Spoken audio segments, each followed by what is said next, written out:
সুস্বাগতম।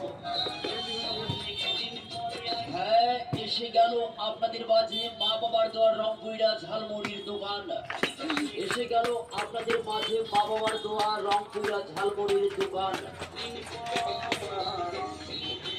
দাদা, বাড়ির পেছনে নারিকেল গাছ, চিরল পাতা, আর ভুলে যাবে না আপনারা আমাদের এই মজিদুল ভাইয়ের ঝালমুড়ির দোকানের কথা। ভাই, এখানেই আপনারা পাচ্ছেন ঝালমুড়ি, ঝালপুট, ঝালচানা, মিষ্টি চানাও। শুধু তাই নয়, এছাড়াও আপনারা এখানেই পাচ্ছেন বড়ই আচার, তেঁতুলের আচার, আমসত্তা আচার, আমলকির আচার, মরিচের আচার, টক ঝাল মিষ্টি ও অপূর্ব স্বাদে ভরা ঝালমুড়ি। মনে রাখবেন, বাড়িতে খাইলে ডাড়িতে মজা, ভাইয়া খাইলে ভাবি তাজা। অপূর্ব স্বাদে ভরা সুস্বাদু মজাদার মজিদুল ভাইয়ের দোকানের ঝালমুড়ি। কসমোসা মজমোসা, অপূর্ব স্বাদে ভরা সুস্বাদু